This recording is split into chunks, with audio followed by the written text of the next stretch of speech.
अंकिता भंडारी प्रकरण की बात की, पर उस पर कार्रवाई तो नहीं हुई। अंकिता भंडारी का हत्याकांड हुआ, आपको पता है, और अंकिता भंडारी का हत्याकांड जब हुआ तो उसमें आपका क्या रोल है, आपका क्या कहना है? तो उन बोले। इस बार के लोकसभा चुनाव में लोग मुद्दों पर बात करते दिख रहे हैं, जिनमें से कुछ मुद्दे इतने ज्वलंत हैं कि जिनके जवाब खुद जनता भी जानना चाहती है। अंकिता भंडारी मर्डर केस ऐसा ही एक मुद्दा है। खास तौर पर गढ़वाल और टिहरी लोकसभा सीट पर ये मामला सीधा असर डालता दिख रहा है।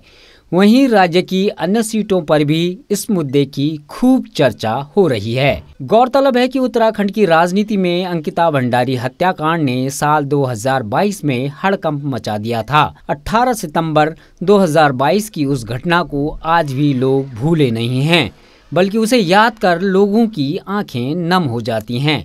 अपने सपनों को पूरा करने के लिए पहाड़ की एक बेटी घर से निकलती है।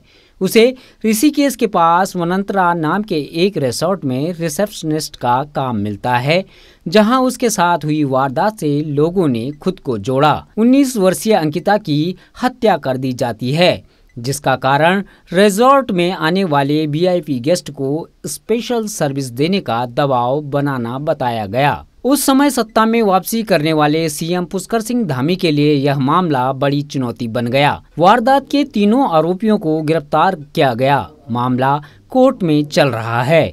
दूसरी ओर इस मामले को लेकर एक लड़ाई सड़क पर भी लड़ी जा रही है। इसमें अंकिता के माता पिता, परिजनों के साथ कई राजनीतिक और सामाजिक कार्यकर्ता भी शामिल हैं। उनका आरोप है कि इस मामले में बड़े आरोपियों को बचाया जा रहा है। साथ ही ये लोग तत्कालीन डीएम और यमकेश्वर के एमएलए पर भी कार्रवाई की मांग करते रहे हैं। अब लोकसभा चुनाव में एक बार फिर यह मामला सुर्खियों में आ गया है। गढ़वाल संसदीय सीट से कांग्रेस प्रत्याशी गणेश गोदियाल जनता के बीच इस मुद्दे पर बेबाकी से अपनी राय रख रहे हैं। कि प्यारे एक पत्रकार भाई बोले कि अंकिता भंडारी का हत्याकांड हुआ, आपको पता है, और अंकिता भंडारी का हत्याकांड जब हुआ तो उसमें आपका क्या रोल है, आपका क्या कहना है? तो उन बोले नो कमेंट। अंग्रेजी में बोल नो कमेंट, मतलब ये पर हमारे पास प्रतिक्रिया नहीं। किले नीचे सरमोनी तुम्हारी प्रतिक्रिया एक गढ़वाल माँ बहन पूछन जानी से ना, हमारे माँ बहन बात पूछन जानी से कि तुम्हारी प्रतिक्रिया किले नीचे ऊपर कि नहीं कि तुम्हारे नेता फंसा चुन में वो कांड में तुम्हारे नेता फंसा छिना। और जब तक ये लाठी ना ये गणेश गोदियाल और वो वीआईपी ने जेल पिछले नहीं डाले, सलाखों पिछले नहीं डाले, हम जेल से नहीं बैठ रहे, ये ऐलान भी कर दिया। वहीं इस सीट से यूकेडी प्रत्याशी आशुतोष नेगी लंबे समय से अंकिता भंडारी को न्याय दिलाने की मांग कर रहे हैं। बेरोजगारी और नौकरियों में भ्रष्टाचार के आंदोलन का चेहरा बने बॉबी पंवार अब टिहरी सीट से निर्दलीय चुनाव मैदान में हैं। वह भी लोगों के बीच बेरोजगारी के साथ इस मुद्दे को मुख्य तौर पर उठा रहे हैं। मैं ये कहना चाहता हूँ कि अगर यहाँ का कोई सांसद, जिस प्रकार से विधानसभाओं के अंदर कई विधायकों ने अंकिता भंडारी प्रकरण की बात की, पर उस पर कार्रवाई तो नहीं हुई, पर मैं ये कहना चाहता हूँ यहाँ का कोई सांसद अगर भरी संसद में ये कहता कि हमारी बेटी के साथ इस प्रकार का अत्याचार अन्याय हुआ है और हमारी उत्तराखंड सरकार उसका संज्ञान नहीं ले रही है, आपको प्रधानमंत्री जी संज्ञान लेना पड़ेगा, क्या उस पर कार्रवाई नहीं होती? इसके अलावा राज्य की 3 अन्य लोकसभा सीटों पर भी कांग्रेस और अन्य विपक्षी दल इस मुद्दे को हथियार बना रहे हैं। गढ़वाल सीट के लिए नामांकन के दिन पौड़ी में पत्रकारों ने गढ़वाल सीट से प्रत्याशी अनिल बलूनी से अंकिता भंडारी के बाबत पूछा तो उन्होंने नो कमेंट कहकर इसे टाल दिया। वहीं उनके नामांकन की रैली में पहुंची केंद्रीय मंत्री स्मृति ईरानी ने पत्रकारों के सवाल पर इस मामले की जानकारी न होने की बात कही।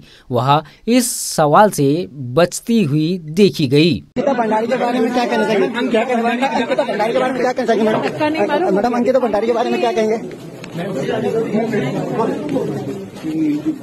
दूसरी ओर इस मामले में सत्ता पक्ष का कहना है कि तीनों आरोपी जेल में हैं। हत्या, साक्ष्य छिपाने और अनैतिक देह व्यापार अधिनियम के विभिन्न धाराओं में उन पर मुकदमे दर्ज किए गए। आप सब लोगों से मेरा ये कहना है कि जैसे मोदी जी ने डीबीटी भेजा, सीधा घर में किसान सम्मान निधि भेजा, जैसे मोदी जी ने राशन भेजा, जैसे मोदी जी ने आयुष्मान कार्ड भेजा, जैसे मोदी जी ने हमको और चीजें सीधी भेजी। डीबीटी से सीधा डायरेक्ट बेनिफिट ट्रांसफर थे।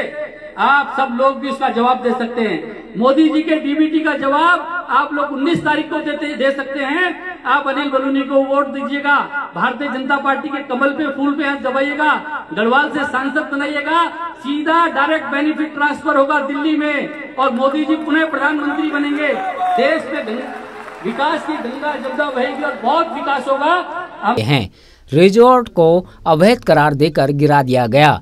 सीएम पुष्कर सिंह धामी ने पूरी कार्रवाई पर नजर रखी और अंकिता भंडारी के नाम पर डोब श्रीकोट स्थित राजकीय नर्सिंग कॉलेज के नाम उनके नाम पर रखने की घोषणा की। कुल मिलाकर अंकिता भंडारी हत्याकांड का मामला एक संवेदनशील चुनावी मुद्दा बनता दिख रहा है। आने वाला समय ही बताएगा कि यह मुद्दा मतदाताओं को किस हद तक प्रभावित कर सकेगा या फिर भाजपा की ओर से इसकी काट कैसे निकाली जाती है। फिलहाल पेन पॉइंट पे आज के लिए इतना ही। हमारे इस चैनल को लाइक कीजिए, शेयर कीजिए और इस पर कमेंट कर अपनी राय जरूर दें।